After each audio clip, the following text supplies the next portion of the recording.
Hello guys, स्वागत है आप सभी का ऑनलाइन स्टडी एकेडमी में। दोस्तों, आप सभी लोगों को पता है कि कोई सा भी एग्ज़ाम हो, सभी के लिए जो सबसे ज़्यादा इम्पोर्टेंट मैगज़ीन है ये है प्रतियोगिता दर्पण। और प्रतियोगिता दर्पण में जो सबसे इम्पोर्टेंट पार्ट है ये होता है सार संग्रह। तो इस अंक में हम अक्टूबर 2021 की मैगज़ीन का जो सार संग्रह दिया हुआ है इसके बारे में डिस्कशन करेंगे। तो मेक श्योर वीडियो को लाइक ज़रूर करिएगा और लास्ट तक बने रहिएगा। आइए जल्दी से शुरू करते हैं।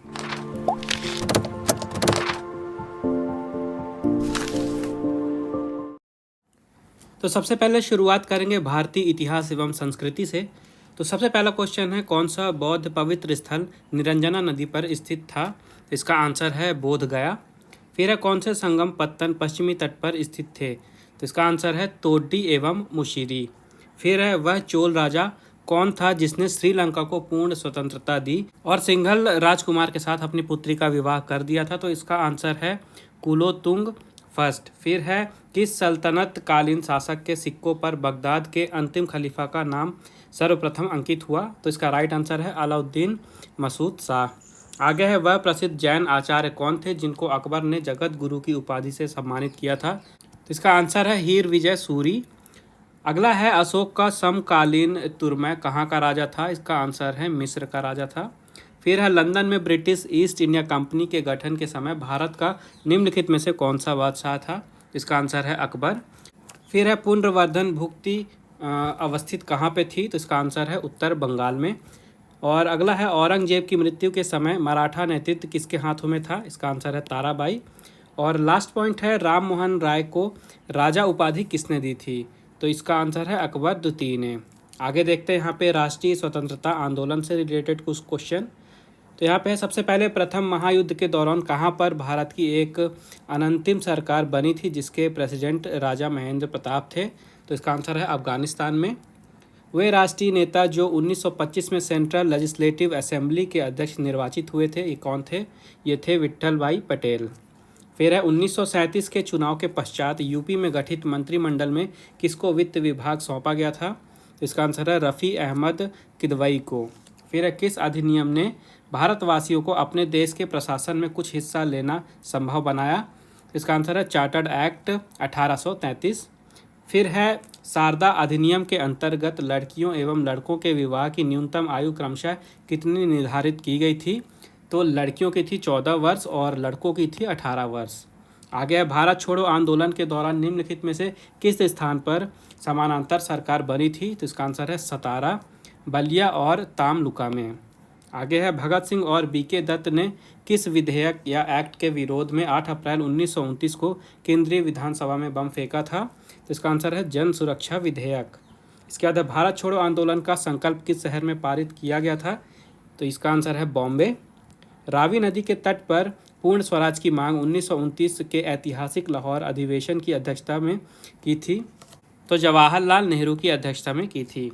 फिर है, साइमन कमीशन को भारत में 1928 में भेजा गया था। उस समय ब्रिटेन के प्रधानमंत्री कौन थे? तो समय ब्रिटेन के प्रधानमंत्री थे स्टैनले ब्लैडविन।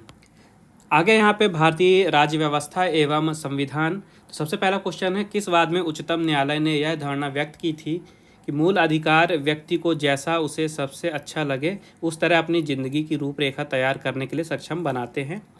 तो इसका आंसर है गोलकनाथ बनाम स्टेट ऑफ पंजाब। इसके बाद है, लोकसभा और राज्यसभा की संयुक्त बैठक किसके द्वारा आहूत की जाती है? तो राष्ट्रपति जी के द्वारा। फिर है, धन विधेयक कहाँ पूरा स्थापित किया जाता है? तो इसका आंसर है लोकसभा में। फिर है, भारत के राष्ट्रपतियों में से कौन ट्रेड यूनियन आंदोलन से संबद्ध रहा है? तो वीवी गिरी जी हैं इनका राइट आंसर। फिर है, किस सदन के सदस्य द्वारा बहुमत से अविश्वास प्रस्ताव पारित होने पर मंत्रिपरिषद को त्यागपत्र देना पड़ता है? इसका आंसर है लोकसभा। फिर है, संसद राज्य सूची के विषय के संबंध में कानून बना सकती है? इसका आंसर है यदि राज्यसभा ऐसा संकल्प पारित करती है तो। नेक्स्ट है 27वां, राज्य विधानसभा में कोई भी धन विधेयक पुनः स्थापित नहीं किया जा सकता बगैर राज्य के राज्यपाल की संस्तुति के। ठीक है। अगला है, भारत के उपराष्ट्रपति का निर्वाचन कौन करता है? तो लोकसभा एवं राज्यसभा के सदस्य करते हैं। फिर है, नीति आयोग तथा राज्य सरकारों के बीच समन्वयकर्ता का कार्य कौन करता है? इसका आंसर है राष्ट्रीय विकास परिषद। ठीक है, राष्ट्रीय विकास परिषद। इसके बाद है किसके द्वारा भारत के नियंत्रक एवं महालेखा परीक्षक के पद का सृजन किया गया था? तो संविधान के द्वारा भारत के नियंत्रक एवं महालेखा परीक्षक के पद का सृजन किया गया था। आगे देखते हैं भारत एवं विश्व का भूगोल से रिलेटेड कुछ क्वेश्चन। तो वैज्ञानिक जिन्होंने सर्वप्रथम खोज की थी कि पृथ्वी सूर्य के चारों ओर घूमती है, इनका नाम क्या था? ये थे कोपरनिकस। फिर है किनके बीच की औसत दूरी को खगोलीय एकक कहा जाता है? तो पृथ्वी और सूरज के बीच की जो दूरी होती है इसे खगोलीय एकक कहा जाता है, यानी कि एस्ट्रोनॉमिकल यूनिट। फिर है कौन से ग्रहों के चारों ओर घूमने वाले उपग्रह नहीं हैं? तो बुध तथा शुक्र, ठीक है, याद रखिएगा, बुध तथा शुक्र के चारों ओर घूमने वाले उपग्रह नहीं हैं। फिर है सौर मंडल का कौन सा ग्रह लगभग पृथ्वी जितना बड़ा है? तो इसका आंसर है शुक्र। फिर है पृथ्वी सूर्य से अपनी अधिकतम दूरी किस दिन होती है? तो 4 जुलाई को जो है तो पृथ्वी सूर्य से अपनी अधिकतम दूरी पर होती है। इसके बाद है किस दिन पृथ्वी सूर्य के सबसे निकट होती है? तो 3 जनवरी को सबसे निकट होती है। तो दोनों में कंफ्यूज नहीं होना है, दोनों याद रखना आपको। 4 जुलाई को पृथ्वी सूर्य से सबसे ज़्यादा दूर होती है और 3 जनवरी को पृथ्वी सूर्य से सबसे निकट होती है। फिर है अपने अक्ष पर पृथ्वी एक चक्कर कितने समय में पूरा करती है? तो 23 घंटे 56 मिनट और 4 सेकंड, ठीक है। फिर है किस ग्रह पर पृथ्वी के अलावा अन्य जीवन की संभावना है, क्योंकि वहाँ का पर्यावरण जीवन के लिए बहुत अनुकूल है? तो इसका आंसर है मंगल। भारत की पश्चिमी वाहिनी नदियों में से वो कौन सी नदी है जो 2 पर्वत श्रेणियों के बीच बहती है? तो इसका आंसर है नर्मदा। और लास्ट है नक्की झील कहाँ अवस्थित है? ये गुजरात में अवस्थित है। आगे यहाँ पे पर्यावरण एवं जैव विविधता। तो किसने सर्वप्रथम गहन परिस्थितिकी यानी कि डीप इकोलॉजी शब्द का प्रयोग किया था? तो अर्नीज नेस ने सबसे पहले गहन परिस्थितिकी का प्रयोग किया था इस शब्द का। अगला है अंतर्राष्ट्रीय प्रकृति संरक्षण संघ यानी कि IUCN, इसका मुख्यालय कहाँ स्थित है? तो इसका मुख्यालय जो है ये ग्लैंड में है। और ग्लैंड कहाँ है? ग्लैंड स्विट्जरलैंड में है। फिर है पर्यावरण और वन मंत्रालय ने राष्ट्रीय जलीय जीव पशु के रूप में मीठे पानी की डॉल्फिन, जिसे गंगा डॉल्फिन के नाम से जाना जाता है, इसको कब अधिसूचित किया है? तो 18 मई 2010 को इसे अधिसूचित किया गया था। फिर है व्यापक जैव विविधता के कारण किसे समुद्री वर्षा वन यानी कि रेन फॉरेस्ट ऑफ द सी कहा जाता है? तो प्रवाल भित्तियों को। इसका राइट आंसर है प्रवाल भित्ति। फिर है पर्यावरण संरक्षण अधिनियम 1986 के तहत सर्वप्रथम किस वर्ष पहले पर्यावरण प्रभाव आकलन यानी कि EIA मानदंडों को अधिसूचित किया गया था? तो 1994 में सबसे पहले किया गया था। फिर है दक्षिण भारत के किस स्थान पर तितलियों का वार्षिक प्रवास देखने को मिलता है? तो पूर्वी घाट की पहाड़ियों से पश्चिमी घाट की ओर जो है तो दक्षिण भारत के में जो तितलियों का वार्षिक प्रवास है ये देखने को मिलता है। फिर है अपशिष्ट प्रबंधन की किस विधि के अंतर्गत ठोस अपशिष्ट को ऑक्सीजन की उपस्थिति के बिना रासायनिक रूप से विघटित किया जाता है? तो इसे कहा जाता है यारोलिसिस, ठीक है, यारोलिसिस या पायरोलिसिस। इंग्लिश में आप इसे पायरोलिसिस पढ़ेंगे, लेकिन हिंदी में यहाँ पे यारोलिसिस लिखा हुआ है। फिर है एक प्रकार के माइक्रोप्लास्टिक्स जिनका आकार 1 मिलीमीटर से कम होता है, जो सौंदर्य प्रसाधन, व्यक्तिगत देखभाल उत्पादों, औद्योगिक प्रक्रियाओं से उत्पन्न हो सकते हैं, उन्हें क्या कहा जाता है? तो उन्हें माइक्रोबीड्स कहा जाता है। फिर है क्षोभ मंडल में जो मिलने वाली ग्राउंड लेवल की ओजोन है उसे क्या कहा जाता है? तो जो क्षोभ मंडल में ओजोन मिलती है ग्राउंड लेवल में उसे बैड ओजोन कहा जाता है, याद रखिएगा, बैड ओजोन। अगला है कबूतर की एक स्थानिक प्रजाति है जिसे गुलाबी कबूतर कहा जाता है। तो ये पूछा जा रहा है कि जो प्रजाति है इसे कहाँ पाया जाता है? तो ये मॉरिशस के मैस्करीन द्वीप में पाई जाती है, ठीक है, मैस्करीन आइलैंड जो कि मॉरिशस में वहाँ पाया जाता है। और गुलाबी कबूतर को क्या कहा जाता है? निजोनस मेरी। तो ये नाम भी आपको याद रखना है। आगे यहाँ पे देखिए भारतीय अर्थव्यवस्था है, तो इसे भी डिस्कस करते हैं। तो सबसे पहले है RN मल्होत्रा कमेटी किससे संबंधित है? तो ये बीमा क्षेत्र से संबंधित है। फिर है भारत में बेरोजगारी के आंकड़ों को कौन एकत्रित व प्रकाशित करता है? तो NSO यानी कि राष्ट्रीय नमूना सर्वेक्षण संगठन। फिर है वित्तीय जिम्मेदारी और बजट प्रबंधन अधिनियम का प्रमुख उद्देश्य क्या था? तो इसका आंसर है राजस्व घाटे को खत्म करना। फिर खादी और ग्रामोद्योग विकास आयोग की स्थापना कौन सी पंचवर्षीय योजना के तहत हुई थी? तो ये दूसरी पंचवर्षीय योजना के तहत हुई थी। फिर फसलों के न्यूनतम समर्थन मूल्य निर्धारण संबंधी जो संस्तुति है ये क्या कहलाता है? तो ये कृषि लागत एवं कीमत आयोग कहलाता है। फिर किस स्थिति में मुद्रा के मूल्य में वृद्धि होती है तथा वस्तुओं एवं सेवाओं की कीमतों में गिरावट होती है? तो ये मुद्रा संकुचन या अवस्फीति के दौरान होता है, जबकि जो मुद्रा होता है उसके मूल्य में वृद्धि होती है और जो वस्तु और सेवा होते हैं उनकी कीमतों में गिरावट होती है। कब होता है? मुद्रा संकुचन के दौरान। फिर है सार्वजनिक निजी भागीदारी यानी कि पीपीपी पर आधारित अवसंरचना विकास के पुनर्लोकन तथा परिष्करण हेतु गठित समिति का अध्यक्ष कौन था? तो वी केलकर इसका राइट आंसर है। फिर है बॉम्बे स्टॉक एक्सचेंज का जो नाम था पहले, उसका नाम क्या था? तो पहले इसका नाम था the native share and stock brokers association. ये बॉम्बे स्टॉक एक्सचेंज का पुराना नाम था। फिर है किसान क्रेडिट कार्ड योजना का शुभारंभ कब हुआ था? तो 1998 में हुआ था। फिर है किस बजट के अंतर्गत किसी भी विभाग अथवा संगठन द्वारा प्रस्तावित व्यय की प्रत्येक मद को बिल्कुल नई मद मान लिया जाता है? तो इसे कहा जाता है शून्य आधारित बजट। ठीक है, इस बजट के अंतर्गत जो विभाग अथवा संगठन द्वारा प्रस्तावित व्यय की जो प्रत्येक मद होती है उसको बिल्कुल नई मद मान लिया जाता है। कौन सा है? शून्य आधारित बजट। आगे यहाँ पे सामान्य विज्ञान एवं तकनीकी। तो इसमें सबसे पहला क्वेश्चन है, एक बैक्टीरिया का एकल वृत्तीय गुणसूत्र किसका बना होता है? तो ये बना होता है डीएनए का। ठीक है, डीएनए। फिर है बैक्टीरिया कोशिका में उस विशेष क्षेत्र का नाम बताइए जहाँ आनुवंशिक पदार्थ पाया जाता है। तो ये कहलाता है न्यूक्लियाइड। ठीक है, न्यूक्लियाइड। फिर है प्रोकैरियोटो में कोशिका भित्ति किस पदार्थ की बनी होती है? तो ये बनी होती है पेप्टिडोग्लाइकैन की। ठीक है, पेप्टिडोग्लाइकैन से जो प्रोकैरियोट हैं यहाँ की जो कोशिका भित्ति है ये बनी होती है। फिर है बैक्टीरिया में लैंगिक जनन के दौरान किस चीज़ का स्थानांतरण होता है? तो इसमें डीएनए तंतु का एक टुकड़ा होता है जिसका स्थानांतरण होता है। फिर है मिट्टी में वायुमंडलीय नाइट्रोजन का स्थिरीकरण कर देता है। इसका राइट आंसर है एजोटोबैक्टर। ठीक है, एजोटोबैक्टर इसका राइट आंसर है। फिर है नर एनोफेलीज मच्छर से मलेरिया नहीं फैल सकता है, क्यों? क्योंकि यह पादप रसों से अपना भोजन प्राप्त करता है और मानव रक्त से नहीं करता है। फिर है हाइड्रोजन स्पेक्ट्रम की व्याख्या सबसे पहले किसने की थी? तो नील्स बोर ने सबसे पहले हाइड्रोजन स्पेक्ट्रम की व्याख्या की थी। फिर है जैव पदार्थों के सबलेपन में कौन से रसायन का प्रयोग किया जाता है? तो जल में फॉर्मल्डिहाइड का प्रयोग किया जाता है जैव पदार्थों के सबलेपन के दौरान। ठीक है। फिर है किस राशि में परिमाण एवं दिशा दोनों निहित हैं? तो सदिश राशि। सदिश राशि में परिमाण एवं दिशा दोनों होते हैं। फिर है यदि दो सदिशों को परिमाण एवं दिशा में किसी त्रिभुज की दो क्रमागत भुजाओं द्वारा दर्शाया जाए तो इनके परिणामी सदिश को त्रिभुज की तीसरी भुजा को विपरीत क्रम में लेकर दर्शाया जाता है। इसे क्या कहा जाता है? तो इसे सदिशों का त्रिभुजीय नियम कहा जाता है। आगे शिक्षा एवं बाल मनोविज्ञान। तो सबसे पहले शिक्षण का पहला चरण क्या कहलाता है? तो शिक्षा का पहला चरण विद्यार्थियों की पृष्ठभूमि को जानना।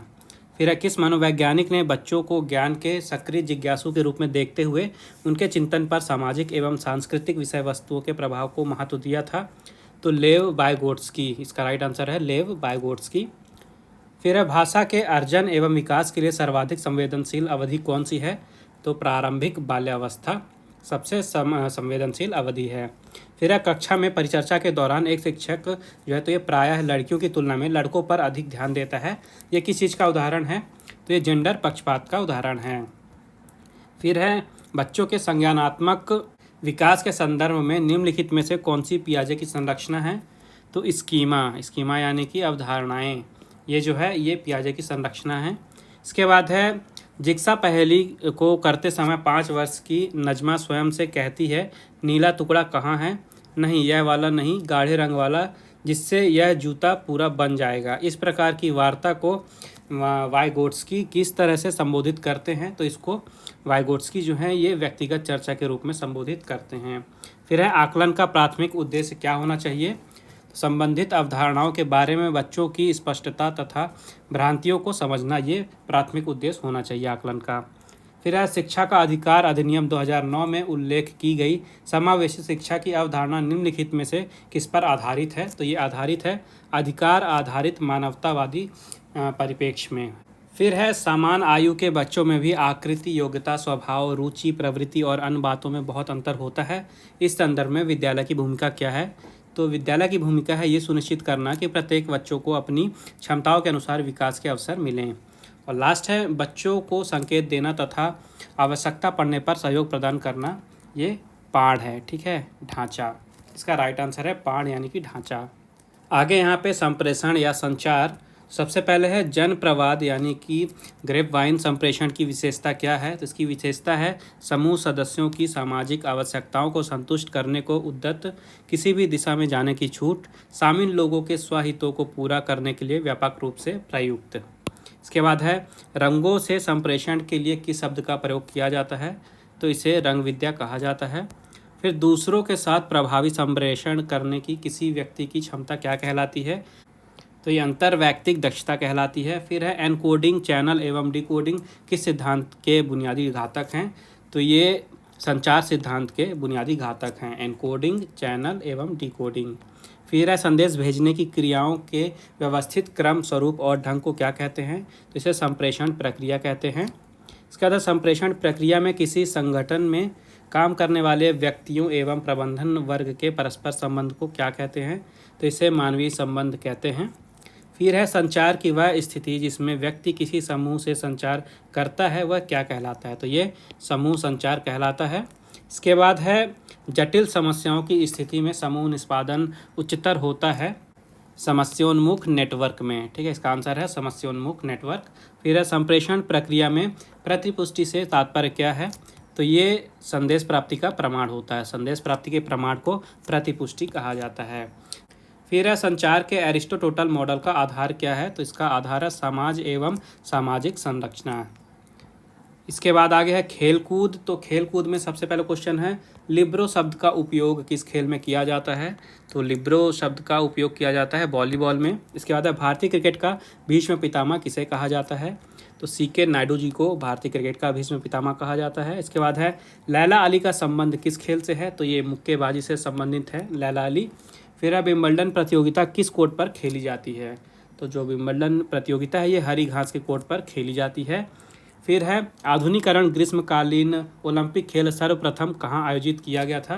तो सबसे पहले ये एथेंस में किया गया था आयोजित। इसके बाद है ओलंपिक के मोटो साइटस एल्टस फोर्टिस का शाब्दिक अर्थ क्या है।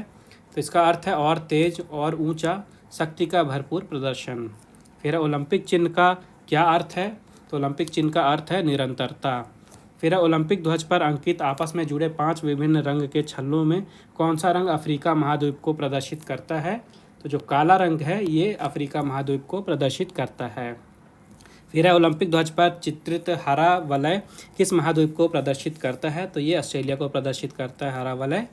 इसके बाद ओलंपिक खेलों में महिलाओं की भागीदारी सर्वप्रथम कब प्रारंभ हुई थी। तो पेरिस ओलंपिक जो कि 1900 में हुए थे। तो 1900 में हुए पेरिस ओलंपिक में ओलंपिक खेलों में महिलाओं की सर्वप्रथम भागीदारी हुई थी। इसके बाद है कृषि। तो कृषि में देखिए पत्ता गोभी यानी कि कैबेज पार्ट का कौन सा भाग खाया जाता है।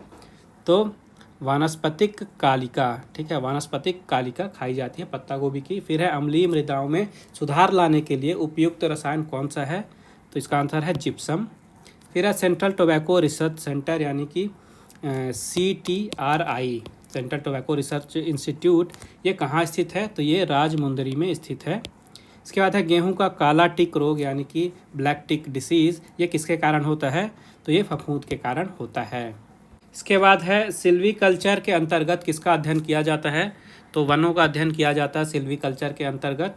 इसके बाद है धान की प्रसिद्ध खैरा रोग, इसका क्या कारण है। तो इसका कारण है जस्ता की कमी।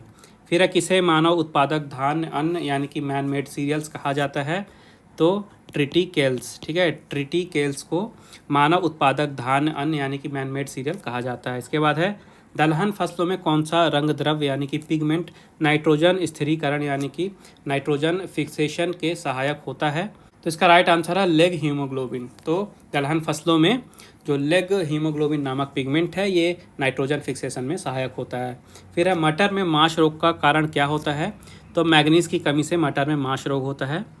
फिर है बोनी स्पीसीज यानी कि जो बोनी प्रजाति है ये किस फसल की है। तो ये टमाटर की प्रजाति है। ठीक है, बोनी प्रजाति टमाटर से बिलोंग करती है। आगे देखते हैं कंप्यूटर ज्ञान। सबसे पहले CPU और इनपुट आउटपुट डिवाइस के बीच रफ्तार के अंदर को बराबर करने के लिए डिवाइस में कौन सी सुविधा होनी चाहिए। तो बफर की सुविधा होनी चाहिए। फिर है प्रिंटर को कंप्यूटर से जोड़ने के लिए आमतौर पर किस इंटरफेस का प्रयोग होता है। तो पैरेलल इंटरफेस का यूज़ होता है। फिर है वैसे कंप्यूटर प्रोग्राम जो डाटा फाइल को नष्ट कर देते हैं तथा प्रोग्राम फाइल को ख़राब कर देते हैं, साथ ही हार्ड डिस्क का बूट सेक्टर भी ख़राब कर देते हैं, ये क्या कहलाते हैं? आप सभी को पता होगा, ये वायरस कहलाते हैं। फिर है सुपर कंप्यूटर किस प्रकार के शिल्प यानी कि आर्किटेक्चर पर आधारित होता है? तो ये नॉन वॉन न्यूमैन डिज़ाइन पर आधारित होता है। फिर है मदरबोर्ड के जिस भाग में इनपुट और आउटपुट कार्ड लगाते हैं उसे क्या कहते हैं? उसे एक्सपेंशन स्लॉट कहते हैं। फिर मदरबोर्ड में जिस स्थान पर रैम को लगाते हैं वह क्या कहलाता है? तो वो मेमोरी बैंक कहलाता है, जहाँ रैम लगती है। फिर जब कंप्यूटर का मेन स्विच ऑफ करके ऑन किया जाता है तो ये क्या कहलाता है? ये कोल्ड बूटिंग कहलाती है। फिर सॉफ्टवेयर कोड में त्रुटियां ढूंढने की प्रक्रिया को क्या कहा जाता है? तो इसे डीबगिंग कहा जाता है। फिर कंप्यूटर के सभी भागों के बीच सामंजस्य कौन स्थापित करता है? तो इसका राइट आंसर है कंट्रोल यूनिट। ठीक है, कंट्रोल यूनिट जो है ये कंप्यूटर के सभी भागों के बीच में सामंजस्य स्थापित करता है। फिर सेकेंडरी स्टोरेज मीडिया से हार्ड डिस्क में सॉफ्टवेयर प्रोग्रामों को कॉपी करने की जो प्रक्रिया होती है उसे क्या कहते हैं? तो इस प्रक्रिया को इंस्टॉलेशन कहा जाता है। ठीक है, और सबसे लास्ट में यहाँ पे विविध दिया हुआ है, तो आइए इसे भी देख लेते हैं। तो सबसे पहले भारत के राष्ट्रीय ध्वज का डिज़ाइन किसने तैयार किया था? तो इसका राइट आंसर है पिंगली वेंकैया। फिर मैत्री एक्सप्रेस किन दो देशों के बीच में चलती है? तो भारत और बांग्लादेश के बीच में ये मैत्री एक्सप्रेस ट्रेन चलती है। फिर है तीन मुख वाली ब्रह्मा विष्णु व महेश की मूर्ति कहाँ स्थित है? तो ये एलिफेंट गुफा में स्थित है। फिर है निपख नामक आंदोलन किस धर्म गुरु ने चलाया था? तो दादू दयाल जी ने निपख नामक आंदोलन को चलाया था। ठीक है, दादू दयाल याद रखिएगा। फिर है कबीर का जन्म कहाँ हुआ था? तो काशी के लहर तारा में जन्म हुआ था कबीर का। फिर है भक्ति आंदोलन के दौरान असम में भक्ति आंदोलन को किसने चलाया था? तो शंकर देव जी ने चलाया था। इसके बाद है दारा सिकोह ने किस सूफी सिलसिले को अपनाया था? तो कादरी को अपनाया था इन्होंने। इसके बाद है मुग़ल बादशाह औरंगजेब को किस सूफी सिलसिले में दिलचस्पी थी? तो नक्शबंदी में औरंगजेब को दिलचस्पी थी। ठीक है, नक्शबंदी याद रखेगा। इसके बाद है राहुल सांकृत्यायन का मूल नाम क्या था? इनका मूल नाम था केदार पांडे। और आखिरी है उपाना शब्द का अर्थ क्या होता है? तो उपाना शब्द का अर्थ होता है जूता। ठीक है, तो आज का सेशन यहीं समाप्त करते हैं। जितने भी सार संग्रह दिए हुए थे अक्टूबर 2021 के अंक में, इसे हमने डिस्कस कर लिया है और ये आपके एग्ज़ाम के पॉइंट ऑफ व्यू से काफ़ी ज़्यादा इंपॉर्टेंट हैं, तो आप इसे बार बार रिवाइज़ करते रहिएगा। इसके अलावा ये वीडियो का पहला पार्ट था, आगे भी पार्ट आएंगे जहाँ पे हम नवीनतम सामान्य ज्ञान देखेंगे, नेशनल इंटरनेशनल अफेयर देखेंगे, फाइनेंशियल न्यूज़ देखेंगे। इसके अलावा काफ़ी सारे MCQ भी दिए हुए हैं इस अंक में, तो उन्हें भी सॉल्व करेंगे। तो चैनल को सब्सक्राइब करके बेल आइकन ज़रूर दबा दीजिएगा ताकि जैसे ही अगले पार्ट आएँ तो आपको सबसे पहले नोटिफिकेशन मिले। और इसके अलावा आप ऑनलाइन स्टडी एकेडमी को टेलीग्राम में भी फॉलो कर सकते हैं, वहाँ आपको PDF मिल जाएगी न्यूज़पेपर वगैरह की, मैगजीन की, प्रतियोगिता दर्पण की भी आपको वहाँ PDF मिल जाएगी। इसके अलावा आप इंस्टाग्राम में भी ऑनलाइन स्टडी एकेडमी को फॉलो कर सकते हैं, जहाँ पे आपको डेली वोकैब मिल जाएगा, डेली करंट अफेयर्स मिल जाएंगे और आपको वहाँ पे डेली GK भी मिल जाएगा। तो टेलीग्राम और इंस्टाग्राम दोनों की लिंक आपको डिस्क्रिप्शन में मिल जाएगी, आप वहाँ से फॉलो कर सकते हैं। बाकी मिलते हैं अगले अंक के वीडियो में, तब तक के लिए take care and thank you guys.